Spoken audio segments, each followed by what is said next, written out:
Bonjour et bienvenue dans ce nouveau cours dans le module rédaction journalistique.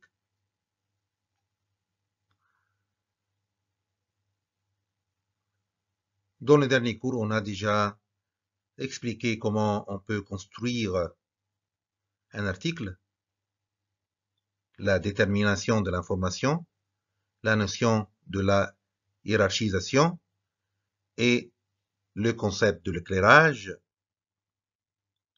les choix rituels du journaliste, la proximité du lecteur. On a aussi comprendre comment la bonne construction d'un article repose sur la détermination de l'information centrale qui fait l'objet du développement. Et elle peut être très limitée, mais elle doit être dégagée nettement et sans délai. On a aussi compris que tout doit s'adapter à l'information centrale et que l'écriture journalistique, l'écriture informative, est dominée par la volonté d'affirmation, de démonstration. C'est ce qui l'a fait parfois percevoir comme brutal, caricatural et contestable. On a étudié aussi l'empilement des angles, le risque du thème et l'écriture sur l'Internet. Et on a aussi expliqué le plan concernant la construction de l'article journalistique.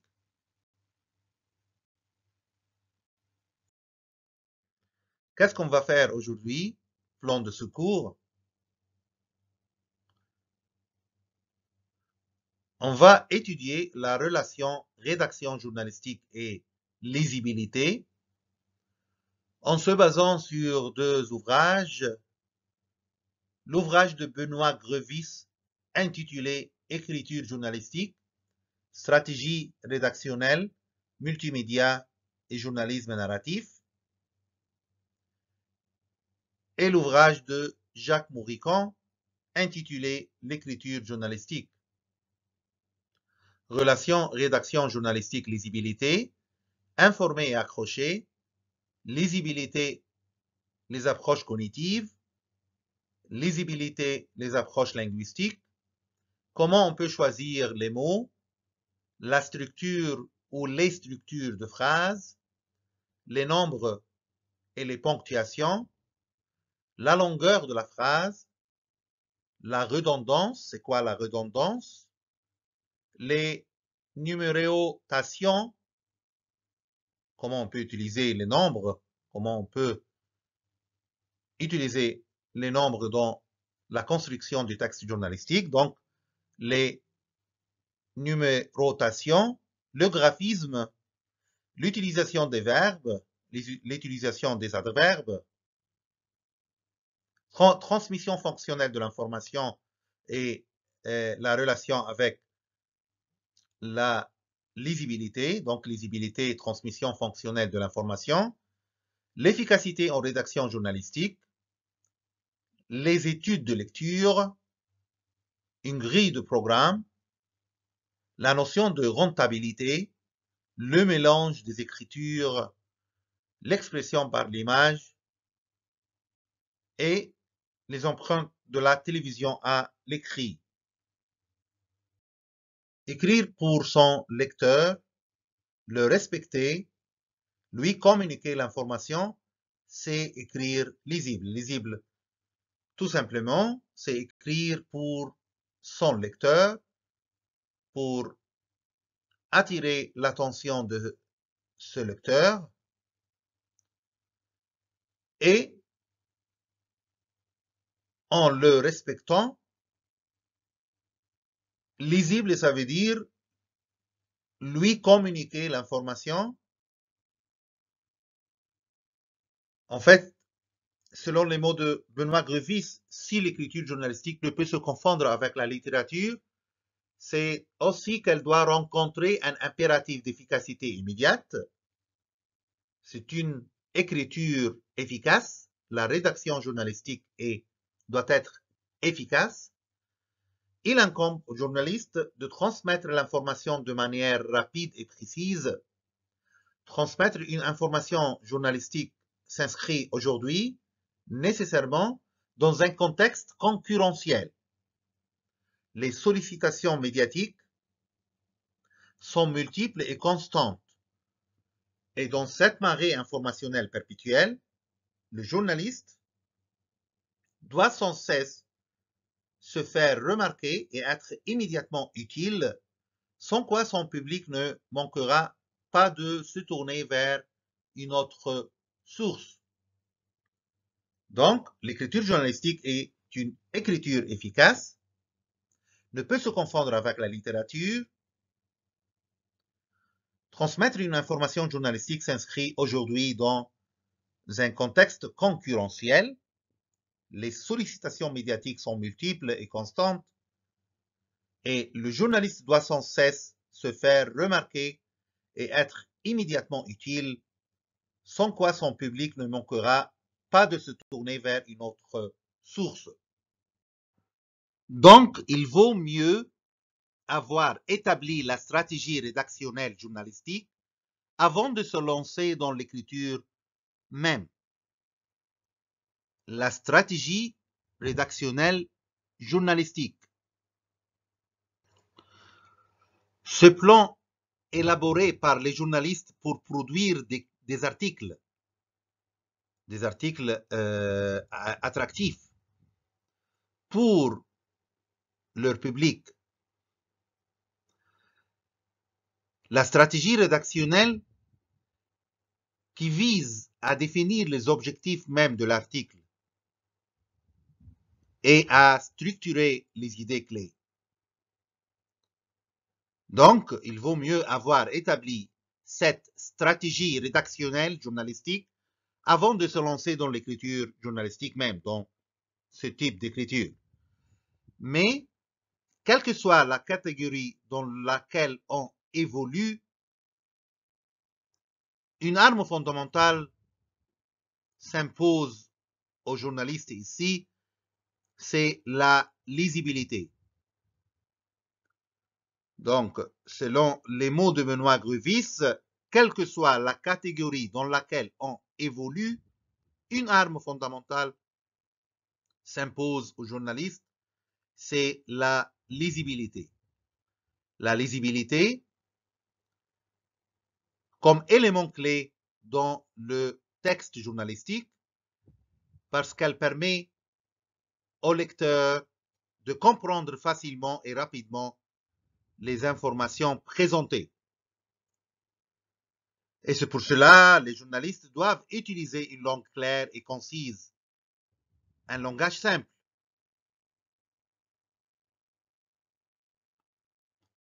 Donc, toujours, il vaut mieux avoir établi la stratégie rédactionnelle journalistique avant de se lancer dans l'écriture. Et il faut penser toujours à cette notion, la lisibilité. Et pour bien comprendre la lisibilité, il faut tout d'abord distinguer la lisibilité matérielle d'un texte de sa lisibilité intellectuelle. C'est quoi la lisibilité matérielle d'un texte? La lisibilité matérielle d'un texte, ça veut dire ses aspects graphiques et typographiques. La lisibilité intellectuelle, ça veut dire le texte dans ses aspects cognitifs. Donc, il y a deux types de lisibilité. La lisibilité matérielle d'un texte journalistique, ça veut dire le texte dans ses aspects graphiques et typographiques, et la lisibilité intellectuelle, ça veut dire les aspects cognitifs du texte journalistique. Cette distinction inclut les éléments d'accroche et d'information, ce couple magique des techniques d'écriture journalistique.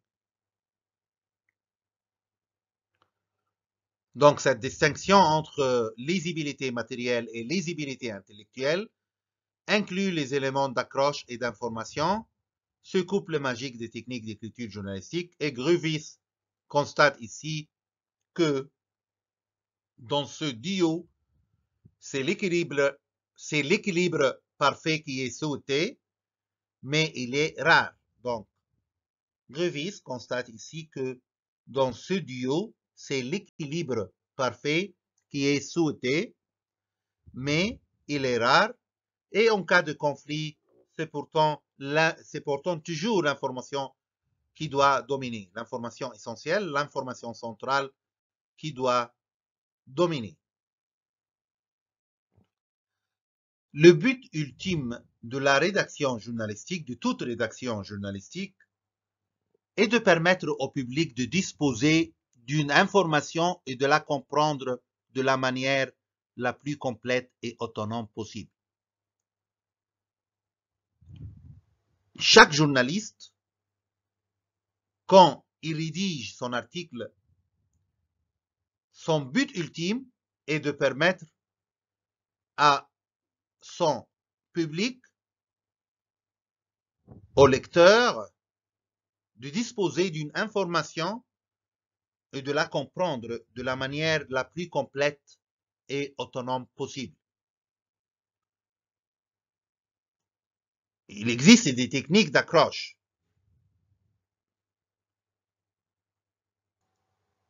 Donc, il existe des techniques d'accroche, de séduction et d'éveil d'attention qui se mettent au service de la fonction d'information. Cette hiérarchie classique des valeurs journalistiques est, comme Grevis a noté, bousculée par des pratiques commerciales ou sensationnelles qui sont basées sur l'accroche avant tout, quitte à décevoir sur le fond.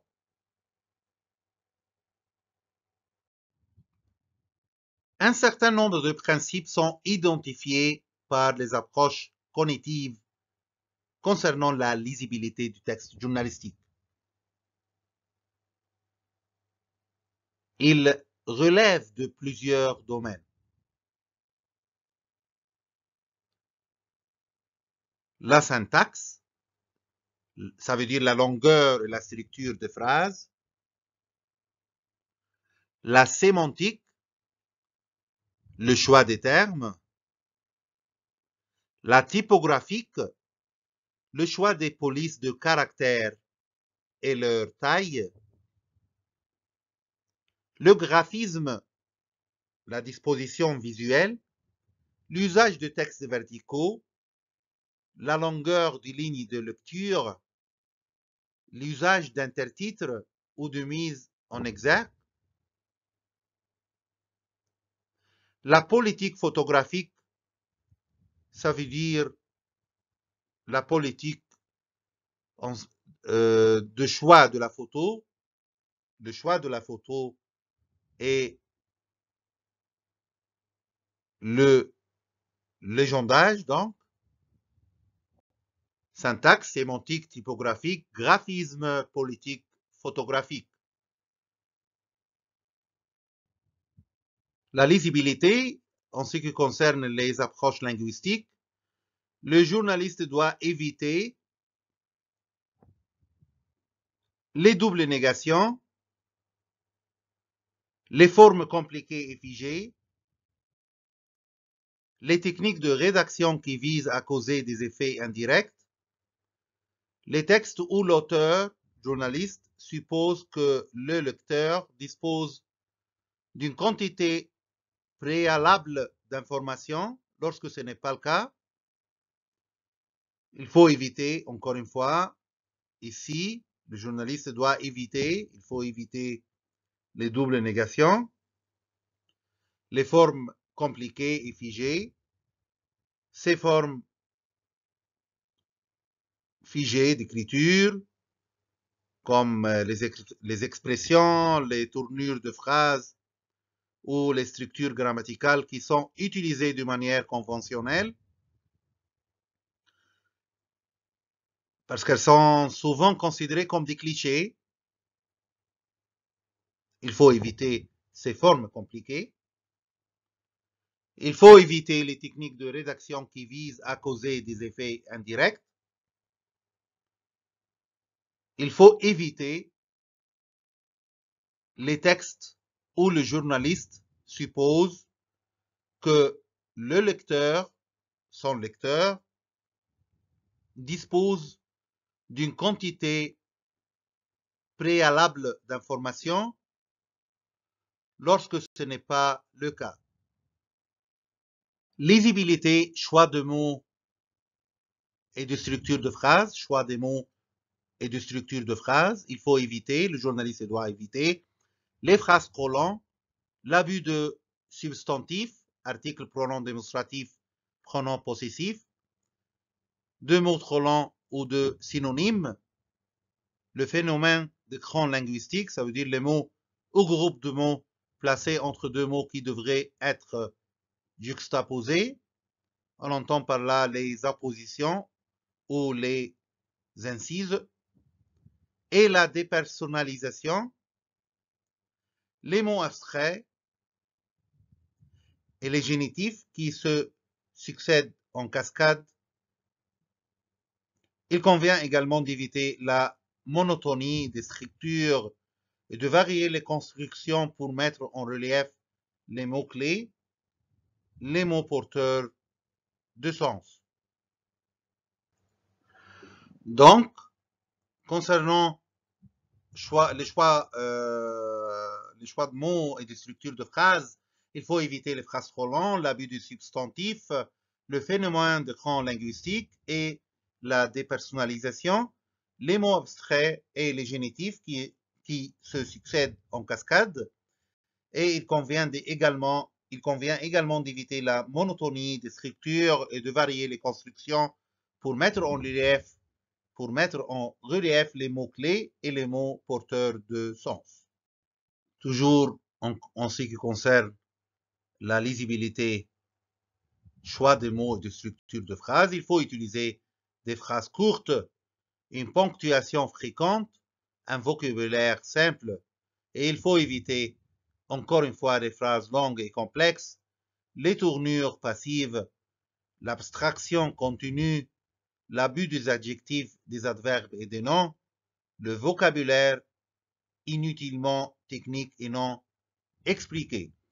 Il faut utiliser des phrases courtes, une ponctuation fréquente, un vocabulaire simple, et il faut éviter les phrases longues et complexes, les tournures passives, l'abstraction continue, l'abus des adjectifs, l'abus des adverbes et l'abus des noms, le vocabulaire inutilement technique et non expliqué. Lisibilité, les nombres et les ponctuations. Comme Grevis explique, les signes de ponctuation donnent du rythme à la lecture. L'écriture journalistique condamnera le point-virgule. Le journaliste ne doit pas utiliser le point-virgule. Les nombres apportent variété et précision, mais en écriture journalistique, on préférera écrire les petits nombres en toutes lettres, 5, 12, 20. En lettres, ça veut dire, lorsque le nombre est trop long à écrire et à déchiffrer, on optera pour une écriture en chiffres. Les signes de ponctuation, à l'exception des virgules, traits d'union et points, sont censés apporter du rythme au texte. L'écriture journalistique s'est appropriée cette règle en donnant davantage priorité au principe de la phrase courte. Donc, les signes de ponctuation donnent du rythme à la lecture. Les signes de ponctuation, à l'exception de virgules, traits d'union et points, sont censés apporter du rythme au texte. L'écriture journalistique s'est appropriée cette règle en donnant davantage priorité au principe de la phrase courte. Benoît Grevis explique ici que la véritable difficulté consiste à donner l'information en un espace compté, et ce défi-là est quotidien. Il se cache dans chaque phrase. Dans la tradition anglo-saxonne, On le résume dans une formule, une phrase, une info, une phrase. Il faut éviter aussi les phrases noyées de subordonnées. Là où l'envie de complément d'information se traduira par les qui, que, dont, ou à propos desquels, et on se posera systématiquement la question de la scissure. Ne peut-on faire de phrase? La longueur de la phrase est-elle codifiée? Donc, il faut faire attention en ce qui concerne l'utilisation des nombres, des ponctuations, et que aussi il faut faire attention d'éviter les phrases noyées de subordonnées. Lisibilité et la longueur de la phrase. On réduira la longueur de la phrase et l'on privilégiera des structures de phrases simples, verbe, sujet, complément. Un sujet, un verbe, un complément. Pour ajouter un adjectif, il vous faudra ma permission. Comme ça, Hubert Beuve-Méry, le mythique fondateur du Monde, a bien indiqué comment il faut faire attention à chaque mot quand le journaliste travaille et quand il rédige son article. Un sujet, un verbe, un complément. Et si vous voulez, si le journaliste veut ajouter un adjectif, il doit prendre une permission. C'est ça, comme Hubert Beuve-Méry a bien mentionné. L'anecdote est plaisante, comme Benoît Gruvis note, mais sa paternité est contestée. Pour les Anglais, ce serait John Walter, le fondateur du Times, qui en serait l'auteur. Qu'importe, l'essentiel ici est de retenir l'impératif de concision. Contrairement à ce qu'on pourrait penser en journalisme, il n'est pas difficile de faire long. Gruvis mentionne que tout est question de style et de rythme. Comment? Dans une interview, on pourra par exemple varier la longueur de phrase pour rendre compte de la variation du rythme d'une conversation. Il n'en reste pas moins que l'écriture informative se doit d'être concise. Le point-virgule a pour fonction grammaticale de séparer des parties d'une phrase déjà scindées par des virgules. Elle peut aussi séparer deux phrases complètes unies par un lien logique. Dans les deux cas, le principe de la phrase courte conduit à ne presque jamais utiliser le point-virgule. De même, on évitera les tirets marquant une incise. Celle-ci implique en effet une rupture dans la structure de la phrase. Lorsque malgré tout, on souhaitera en introduire une, on la fera la plus brève possible. Donc, dans une interview, on pourra par exemple varier la longueur de phrase pour rendre compte de la variation du rythme d'une conversation. Il n'en reste pas moins que l'écriture informative se doit être concise. Le point-virgule a pour fonction grammaticale de séparer des parties d'une phrase déjà scindées par des virgules. Elle peut aussi séparer deux phrases complètes unies par un lien logique. Et dans les deux cas, le principe de la phrase courte conduit à ne presque jamais utiliser le point-virgule. Et il faut éviter aussi les tirets marquant une incise. Lisibilité, la longueur de la phrase, style et rythme, la ponctuation dans la rédaction journalistique, selon Benoît Gruvis. La construction des phrases demandant au lecteur de se souvenir d'un élément qu'il a lu préalablement, mais dont on l'a distrait par d'autres informations, pose un problème. La construction de phrases demandant au lecteur de se souvenir d'un élément qu'il a lu préalablement, mais dont on l'a distrait par d'autres informations, pose un problème. Les parenthèses semblent faussement utiles en écriture journalistique. Les parenthèses, l'utilisation des parenthèses semble faussement utile en écriture journalistique, en rédaction journalistique. Elle donne l'impression de pouvoir servir la précision, mais elle allonge surtout la phrase, nuisant ainsi à la lisibilité. Les parenthèses jouent aussi le même rôle de frein de lecture que l'incise. Les parenthèses ont pourtant une utilité. C'est quoi? Les parenthèses ont pourtant une utilité évidente lorsqu'il s'agit d'expliciter un acronyme. On peut évidemment recourir aux parenthèses,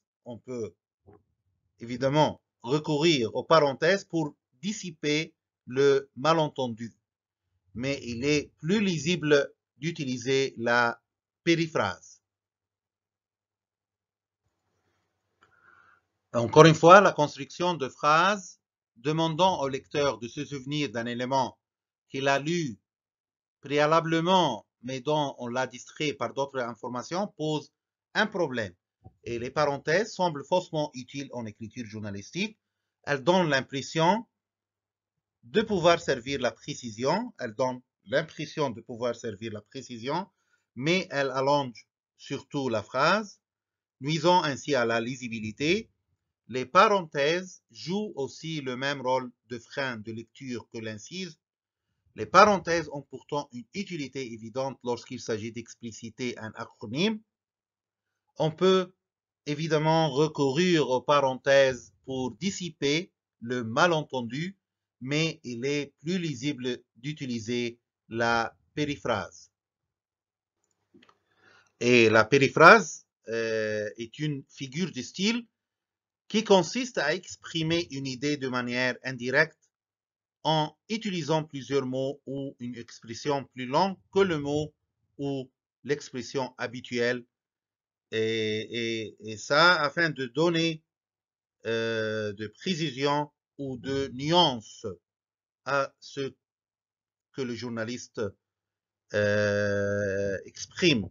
Donc, de donner de précision et de nuance à ce qui est exprimé par le journaliste. En matière de ponctuation, Grevis note aussi que les marques d'interrogation et d'interjection sont considérées comme des facteurs positifs de lisibilité. Donc, les marques d'interrogation et d'interjection sont considérées comme des facteurs positifs de lisibilité. Les points d'interrogation et d'exclamation, les points de suspension peuvent ainsi jouer le rôle d'indicateurs de dialogue. Mais il ne faut pas abuser du procédé, particulièrement dans la titraille, comme on va voir dans les cours, dans les prochains cours. Donc, encore une fois, en matière de ponctuation, on note que les marques d'interrogation et d'interjection sont considérées comme des facteurs positifs de lisibilité. Les points d'interrogation et d'exclamation, les points de suspension peuvent jouer le rôle d'indicateurs du dialogue, mais il ne faut pas abuser du procédé, particulièrement dans la titraille.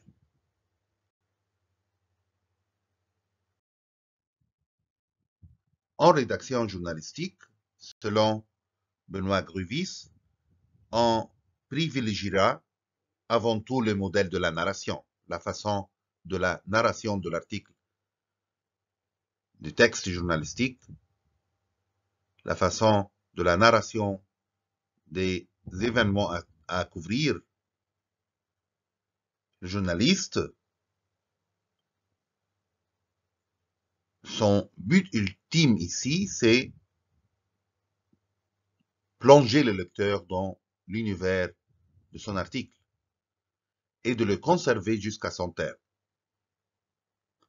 plonger le lecteur dans l'univers de l'article et de le conserver jusqu'à son terme.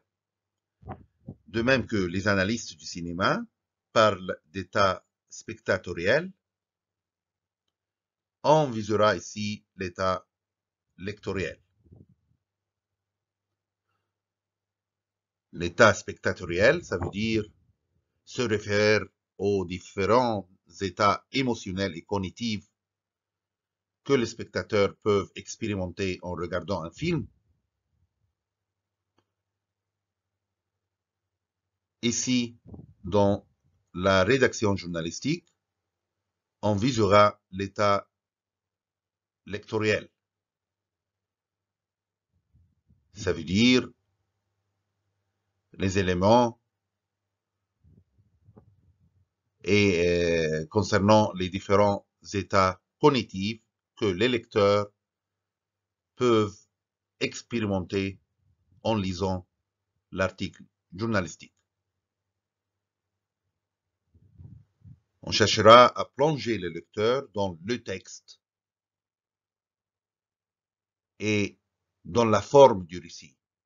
Ça veut dire la structure du texte. On cherche à plonger le lecteur dans le texte et la forme du récit.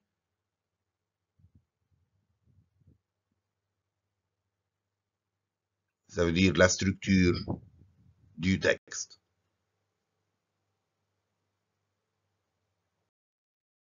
Revis ajoute: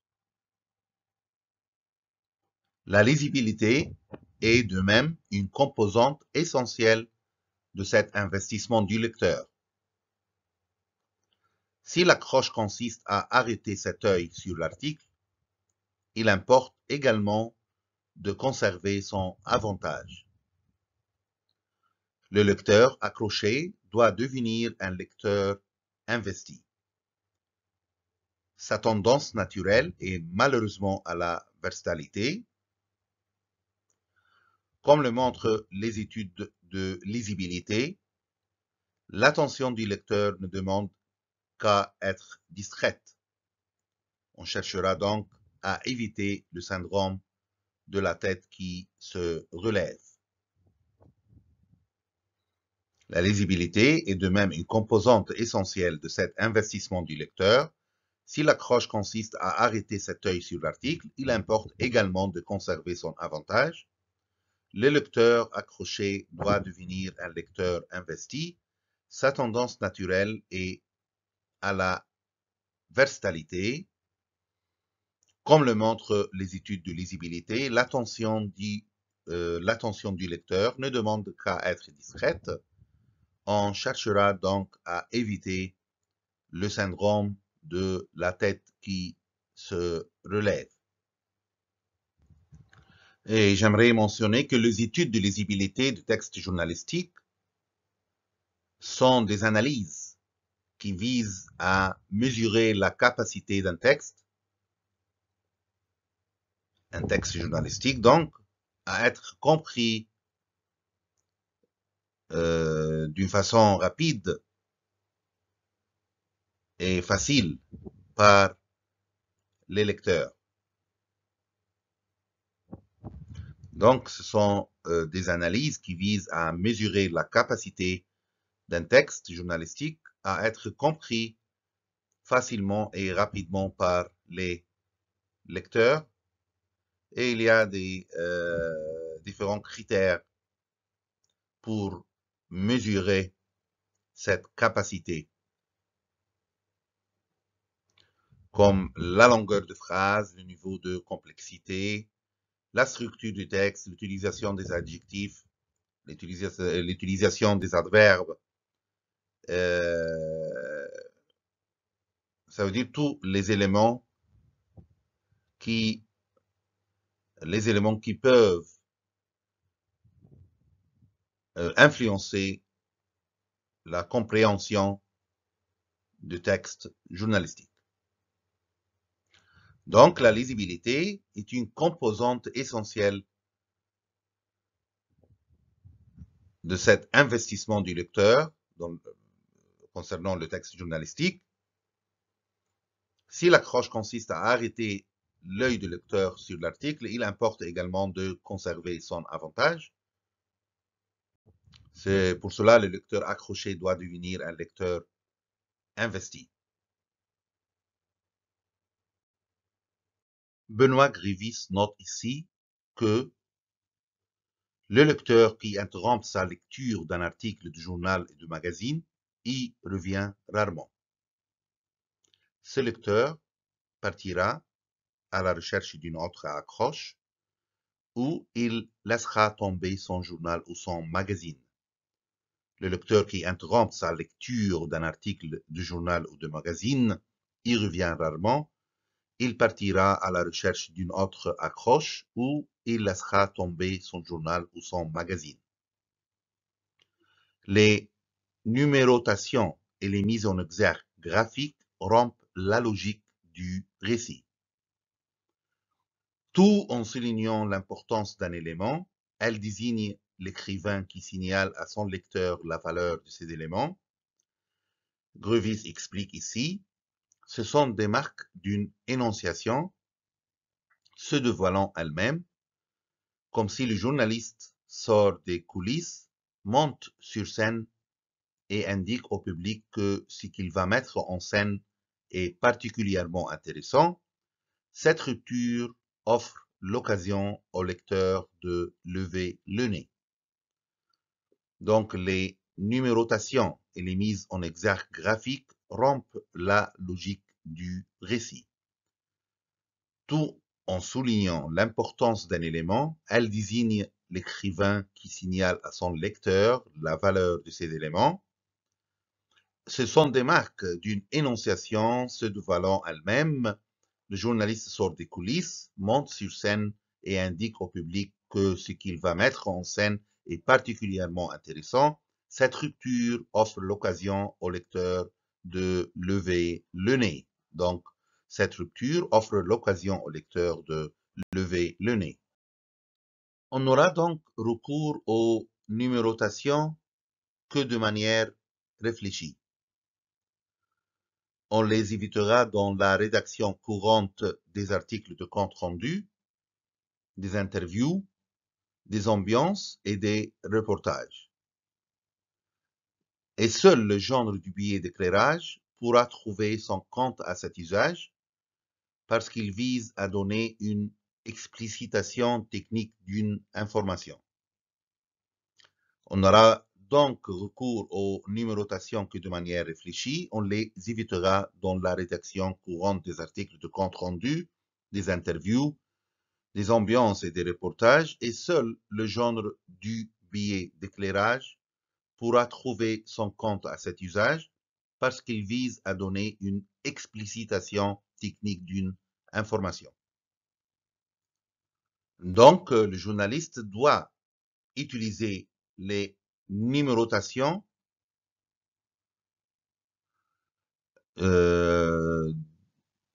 il doit utiliser les numérotations, mais d'une manière réfléchie. Il faut éviter cette utilisation dans la rédaction des articles de compte rendu, des interviews, des ambiances et des reportages, et il peut l'utiliser dans le genre du billet d'éclairage. Pourquoi? Parce qu'il vise à donner une explicitation technique d'une information. Rédaction journalistique, lisibilité et graphisme. C'est quoi le graphisme? Le graphisme joue un rôle très important dans la construction du texte journalistique. Pourquoi? Parce qu'il peut attirer l'attention du lecteur, il peut clarifier l'information exprimée et aussi il peut faciliter la compréhension du texte. Le graphisme pourra trouver un intérêt à la numérotation, comme à la mise en exergue de mots. Dans la technique du découpage d'une information, la presse magazine pratique depuis longtemps cette technique. On insistera sur le fait que cela impose naturellement un corps de caractère nettement plus important que celui du texte. Et la presse quotidienne a souvent recours à cette mise en scène déclinée de l'information. Donc, le graphisme joue un rôle important dans la lisibilité, dans ce processus de la compréhension du texte journalistique, car il peut aider à capter l'attention, à attirer l'attention du lecteur et à faciliter la compréhension du texte et à clarifier aussi l'information exprimée. Donc, le graphisme pourra trouver un intérêt à la numérotation comme à la mise en exergue de mots. Dans la technique du découpage d'une information, la presse magazine pratique depuis longtemps cette technique et on insiste ici sur le fait que cela impose naturellement un corps de caractère nettement plus important, un corps de caractère plus important que celui du texte. La presse quotidienne a aussi souvent recours à cette mise en scène déclinée de l'information. Rédaction journalistique, lisibilité et redondance. En se basant sur des différentes études, Grevis analyse la redondance comme facteur de lisibilité. Ce principe appelle quelques réserves dans son adaptation à l'écriture journalistique. Oui, la redondance dans le texte journalistique peut remplir des fonctions pragmatiques, bien sûr, au service de l'efficacité du discours journalistique et aussi de la captation du lecteur. Mais ce principe appelle aussi quelques réserves dans son adaptation à cette écriture journalistique. Classiquement, il faut éviter d'utiliser un même mot deux fois dans une portion de texte réduite. Il faut éviter d'utiliser un même mot deux fois dans une portion de texte réduite. En effet, lorsque le lecteur perçoit que le mot qu'il vient de lire a déjà été utilisé dans les quelques lignes qui précèdent cette occurrence, il a tendance à interrompre sa lecture et à rechercher la première occurrence. Et selon la métaphore du nez qui se lève, on donne ainsi au lecteur l'occasion d'interrompre sa lecture. Donc, classiquement, il faut éviter d'utiliser un même mot deux fois d'une une portion de texte réduite. Pourquoi? Parce que le lecteur perçoit que le mot qu'il vient, quand le lecteur perçoit que le mot qu'il vient de lire a déjà été utilisé dans les quelques lignes qui précèdent cette occurrence, il a tendance à interrompre sa lecture et à rechercher la première occurrence. Et selon la métaphore du nez qui se lève, on donne ainsi au lecteur l'occasion d'interrompre sa lecture.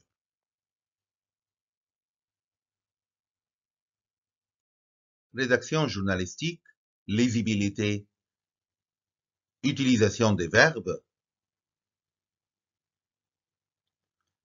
Toujours en analysant les résultats des différentes études sur la facilité de la lecture et de la compréhension du texte journalistique, donc des différentes études sur la lisibilité, Benoît Grevis montre que la fréquence des verbes conjugués à la voix active est un facteur qui favorise la lisibilité.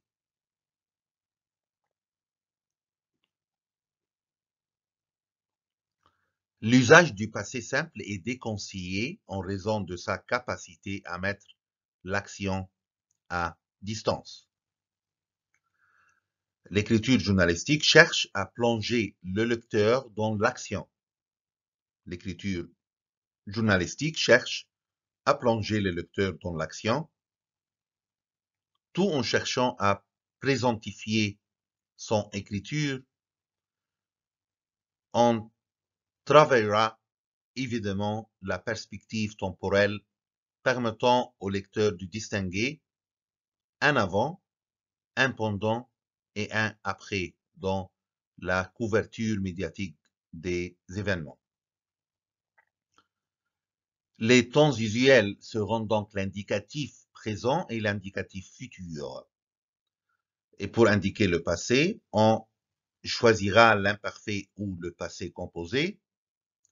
Le recours au subjonctif plus que parfait, prouesse des concours d'orthographe, sera proscrit. Il incarne précisément une des tentations du journaliste titillé par une vocation littéraire. Donc, toujours en analysant les résultats des différentes études sur la facilité de la lecture et de la compréhension, Grevis montre que la fréquence des verbes conjugués à la voix active est un facteur qui favorise la lisibilité. Ici, l'usage du passé simple est déconseillé. Pourquoi? Parce que l'usage du passé simple est déconseillé ici en raison de sa capacité à mettre l'action à distance. Et par contre, l'écriture journalistique cherche à plonger le lecteur dans l'action, tout en cherchant à présentifier son écriture. On travaille ici la perspective temporelle, on travaille ici la perspective temporelle permettant au lecteur de distinguer un avant, un pendant et un après dans la couverture médiatique des événements. Et les temps usuels seront donc l'indicatif présent et l'indicatif futur. Et pour indiquer le passé, on choisira l'imparfait ou le passé composé. Rédaction journalistique, lisibilité, utilisation des adverbes. Concernant l'utilisation des adverbes, Grevis constate que parmi les éléments relevant davantage du style que de la lisibilité, une des difficultés du débutant dans l'écriture journalistique donc consiste souvent à se défaire de l'habitude de la structuration logique du texte par de nombreux adverbes. Cet usage s'avère souvent faussement rassurant en rédaction journalistique. Les cependant et les néanmoins sont les stars de ce type d'écriture. Ce sont les charnières logiques dans lesquelles la lisibilité se prend souvent les doigts. Il ne s'agit pas d'exclure systématiquement ces mots de l'écriture journalistique. Il ne s'agit pas d'exclure systématiquement ces mots de l'écriture journalistique, mais il est important d'en dépouiller son style de manière efficace. Donc, il ne s'agit pas d'exclure systématiquement ces mots de l'écriture journalistique. On peut pas, on ne peut pas utiliser, on peut pas utiliser ces mots de l'écriture journalistique d'une façon définitive. Non, il ne s'agit pas d'exclure systématiquement ces mots, mais il est important d'en dépouiller son style de manière efficace. Donc, concernant l'utilisation des adverbes, Grevis constate que parmi les éléments relevant davantage du style que de la lisibilité, il y a cette difficulté concernant l'utilisation des adverbes par les journalistes. Et il faut se défaire de cette habitude de la structuration logique du texte par de nombreux adverbes.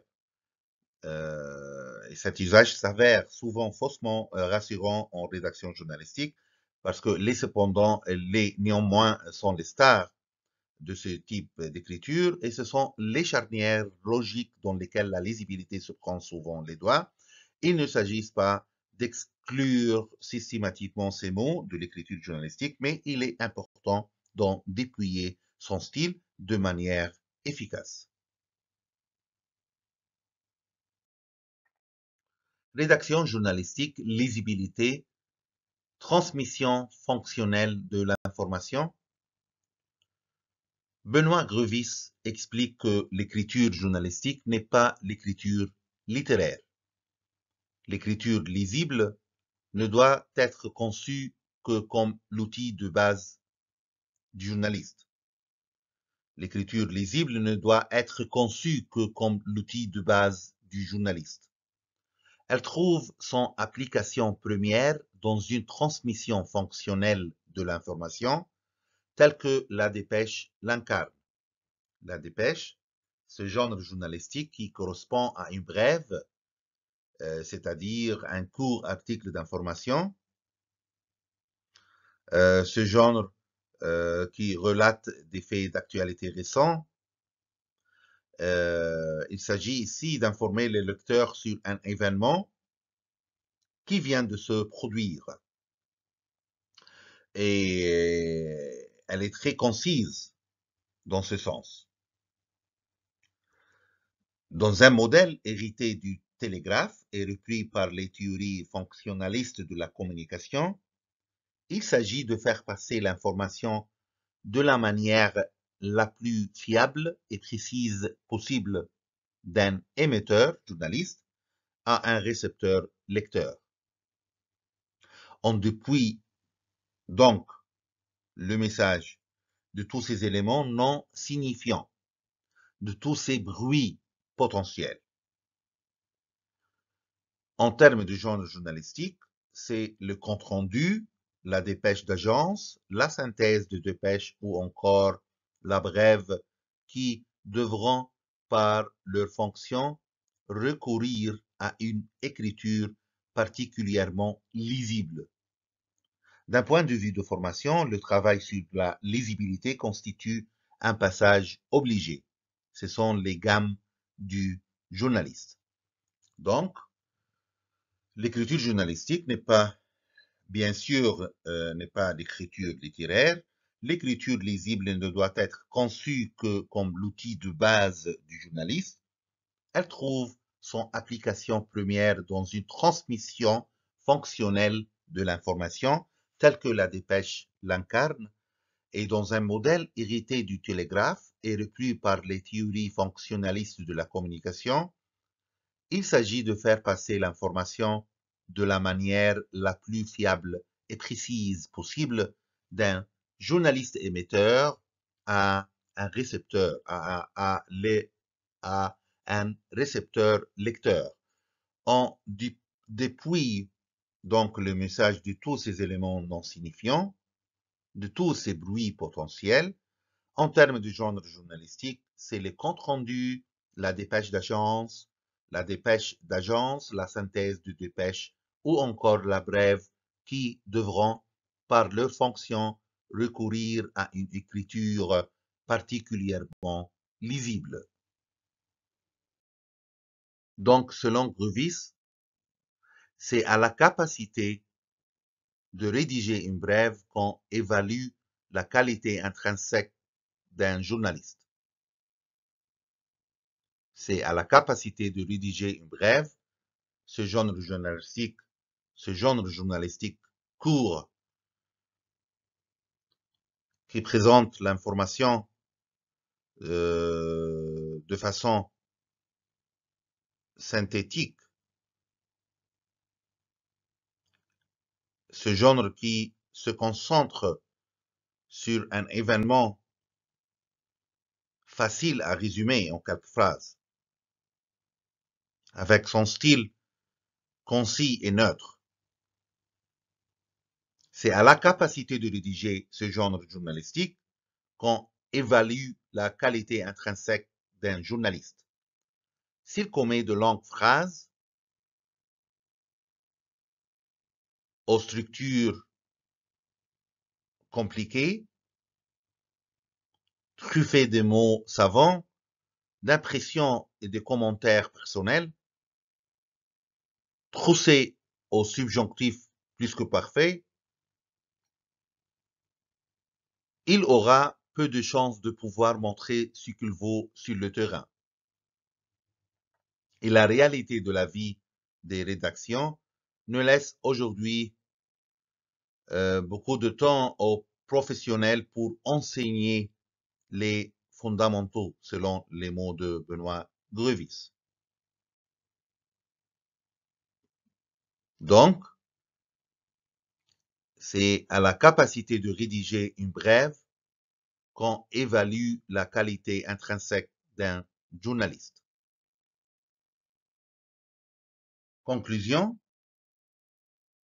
concernant la lisibilité dans la rédaction journalistique, la lisibilité ne se conçoit en journalisme que dans le cadre d'un contrat de lecture respectueux du public.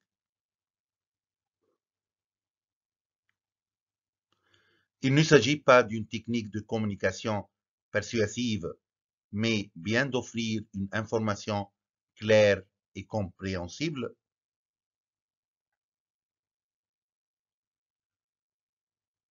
La précision de l'information sera toujours privilégiée à l'accroche, mais c'est à l'équilibre de ce couple information-accroche qu'il faut tendre. Et la lisibilité n'est pas limitée au texte.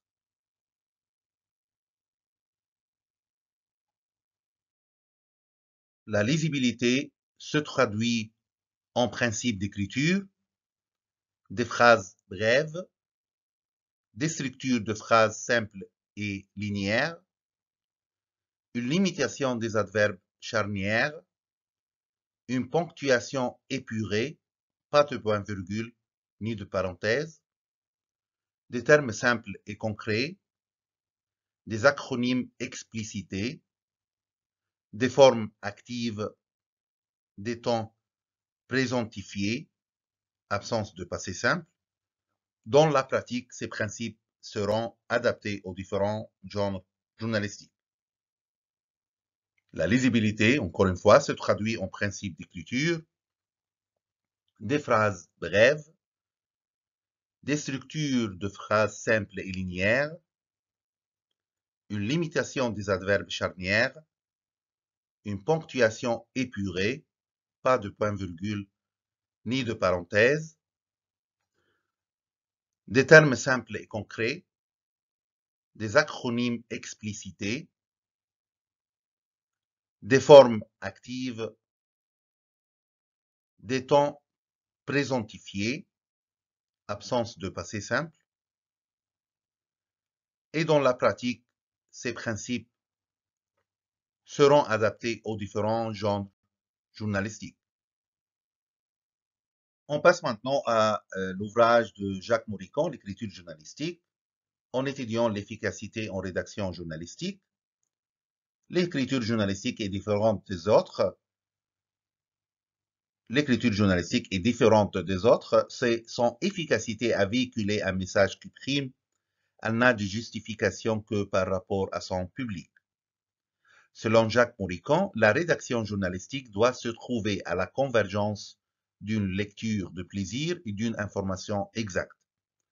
Elle doit être efficace, dire beaucoup en peu de phrases et de façon attractive. Dire beaucoup en peu de phrases et de façon attractive.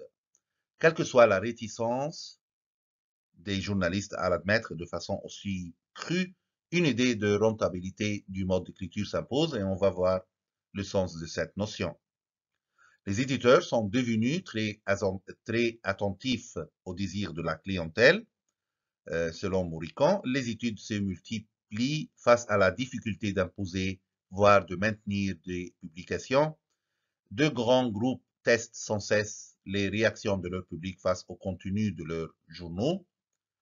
En se posant toujours des questions comme avez-vous vu cet encadré, l'avez-vous lu et cette légende, que pensez-vous de la longueur de ce texte?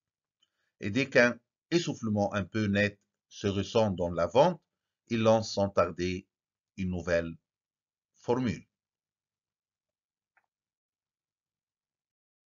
Selon Jacques Moricon, il n'est pas étonnant que le zapping, sa pratique du changement constant de programme devant la télévision, se soit propagée dans la lecture de la presse. La conception même des écrans Internet affecte nécessairement des comportements de lecture.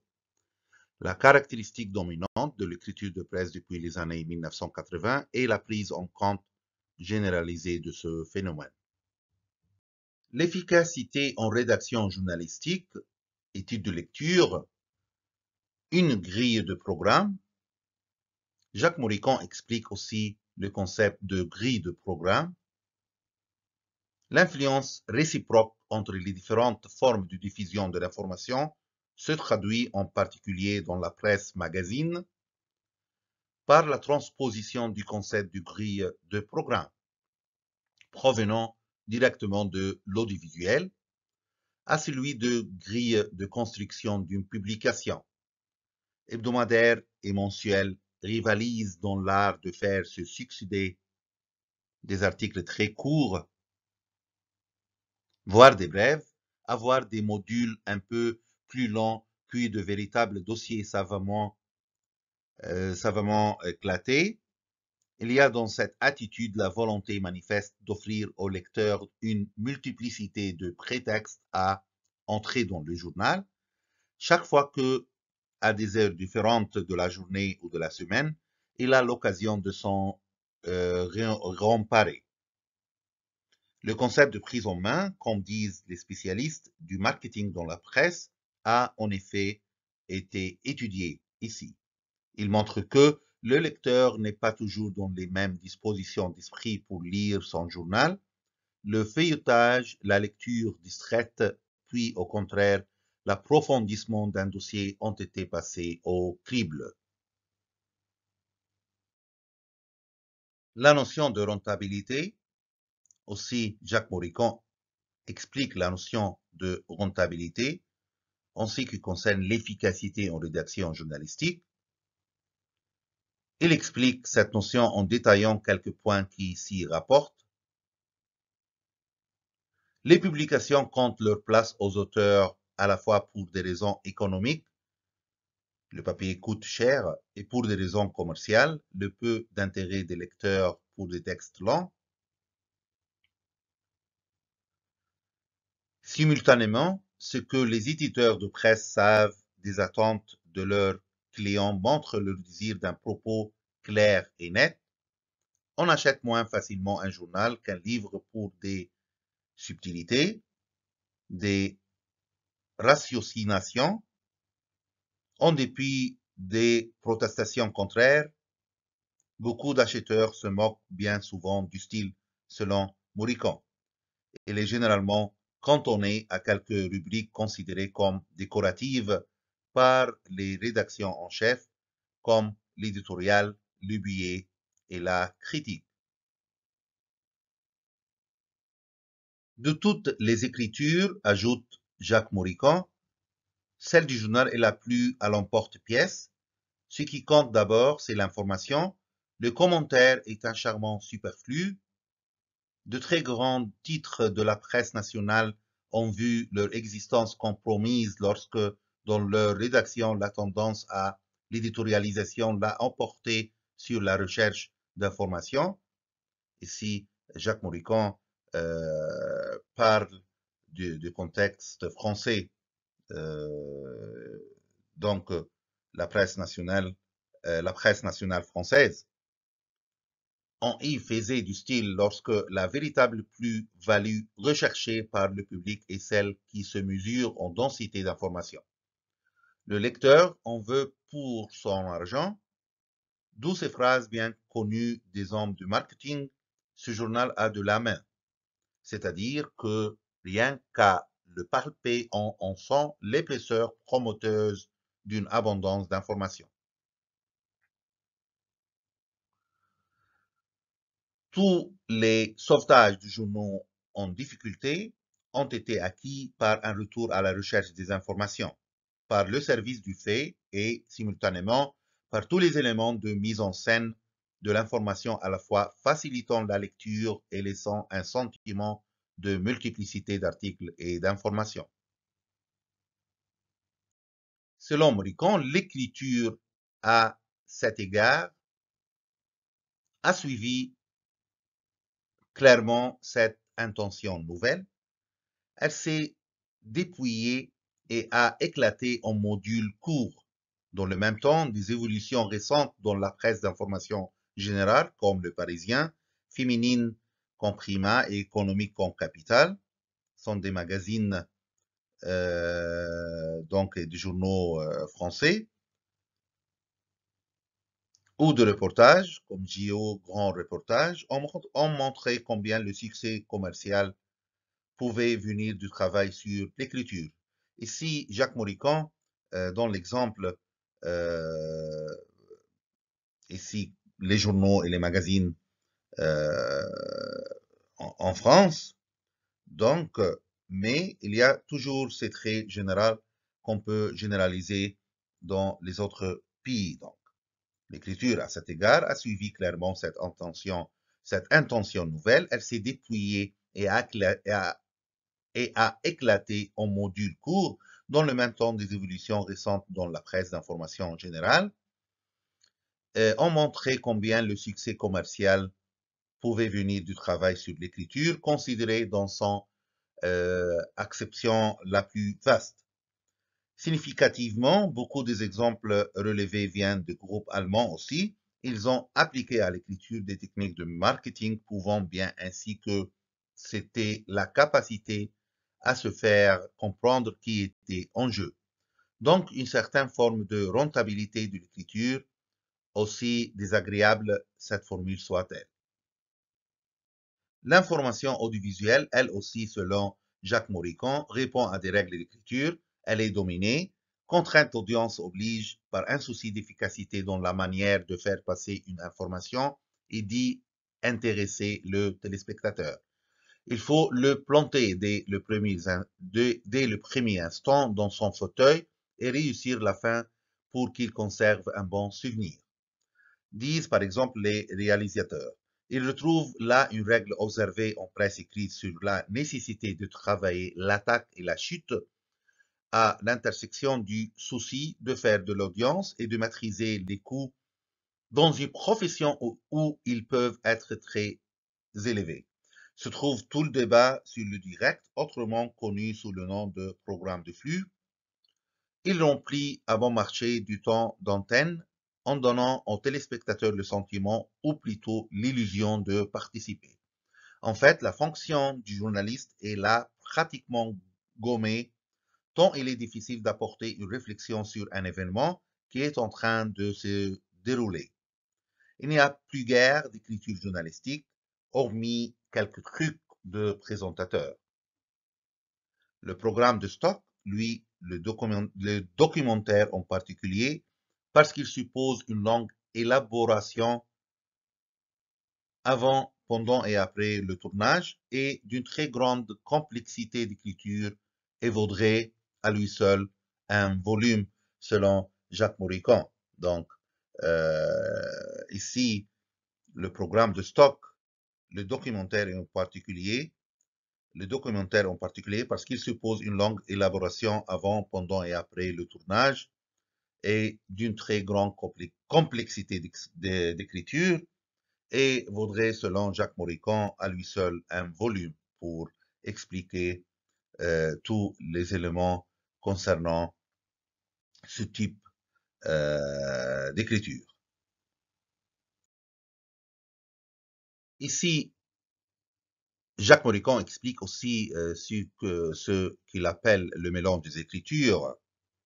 Selon lui, la porosité entre les techniques d'écriture d'un type de support à l'autre, particulièrement dans le sens de l'audiovisuel vers la presse écrite, a un effet unificateur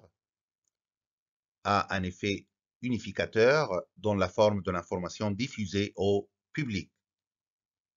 Donc, la porosité entre les techniques d'écriture, la porosité entre les techniques d'écriture d'un type de support à l'autre, particulièrement dans le sens de l'audiovisuel vers la presse écrite, a un effet unificateur dans la forme de l'information diffusée au public, cet effet venant doubler l'effort mimétisme des médias entre eux qu'en au fond, mais cette fois plus par emprunt de l'audiovisuel à l'écrit. On trouve là une des causes du sentiment de conformisme souvent dénoncé à propos de l'information. Sous ce mouvement d'unification sur le fond, ailleurs intitulé Pensée unique, est rigoureusement concomitant avec un éclatement dans la forme. Hélas, selon Jacques Marican, tous les journaux diversifiant leur écriture de la même façon, le sentiment d'uniformité ne s'y dissipe pas. Preuve, s'il en était besoin, que c'est toujours le fond qui laisse au lecteur son sentiment principal. Ce conformisme touche même à la formulation, d'où ces expressions qui se répandent vite dans le langage courant, quel que soit leur sens véritable.